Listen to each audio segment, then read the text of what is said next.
الحمدللہ والصلاة والسلام علی رسول اللہ۔ پرانے سکوں کو ان کی اصل قیمت سے زیادہ میں فروخت کرنا۔ سوال کیا گیا ہے پرانی کرنسی جیسے کہ عربی ریال اور فرانسیسی ریال وغیرہ کی خرید و فروخت کرنی ہو تو کیا انہیں کرنسی شمار کیا جائے یا خرید و فروخت کی کوئی بھی چیز سمجھا جائے؟ الجواب بعون اللہ سبحانہ و تعالی۔ پرانے سکے اگر سونے کے ہوں اور انہیں سونے کے عوض ہی فروخت کیا جائے یا پھر چاندی کے ہوں اور انہیں چاندی کے عوض فروخت کیا جائے تو وزن میں برابری ضروری ہے اور اس مجلس میں قبضہ بھی ضروری ہے، اور اگر انہیں کسی اور چیز کے عوض فروخت کیا جائے، مثلا سونے کا سکہ چاندی کے سکے کے عوض فروخت کیا جائے، یا نقدی نوٹ کے عوض فروخت ہو، یا چاندی کو نوٹوں کے عوض فروخت کیا جائے، تو پھر صرف اسی مجلس میں قبضہ ضروری ہے، دونوں کا ہم وزن ہونا ضروری نہیں،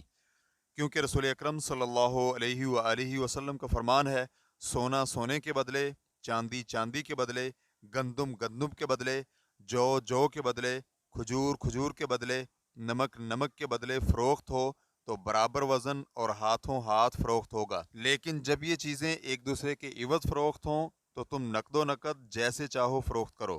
مسلم حدیث نمبر 2970، اور اسے عبادہ بن صامت رضی اللہ عنہ نے روایت کیا ہے۔ اب اس میں کوئی فرق نہیں ہے کہ سکہ رائج الوقت ہے یا نہیں، چونکہ وہ سونے یا چاندی کا ہے، تو یہ حدیث میں مذکور ان اصناف میں شامل ہے جن میں سود ہو سکتا ہے۔ لیکن اگر سکہ سونے اور چاندی کا نہیں، مثلا کاغذ یا پیتل وغیرہ کا ہے اور اب وہ رائج الوقت بھی نہیں ہے، تو اس کی خرید و فروخت بائع اور مشتری کے اتفاق کے مطابق ہو سکتی ہے، لیکن اس میں بھی شرط یہ ہے کہ اسراف اور فضول خرچی نہ ہو، کیونکہ کچھ لوگ ایسی نادر کرنسیاں خریدنے کے لیے بہت زیادہ دولت لٹا دیتے ہیں، جبکہ شریعت نے دولت کی حفاظت کرنے کا حکم دیا ہے، اسے ضائع کرنے سے منع کیا ہے۔ شیخ ابن عثیمین رحمہ اللہ سے پرانے سکوں کو ان کی قیمت سے زیادہ دے کر خریدنے کے بارے میں پوچھا گیا تو شیخ رحمہ اللہ کا جواب تھا، اس میں کوئی حرج نہیں ہے، کیونکہ اب یہ کرنسی پرانی ہو چکی ہے اور بطور کرنسی استعمال نہیں کی جا رہی۔ مثلا کسی کے پاس قدیم سرخ رنگ کا ایک ریال ہے، یا 5 ریال ہیں، یا 10 ریال ہیں جو کہ اب بند ہو چکے ہیں،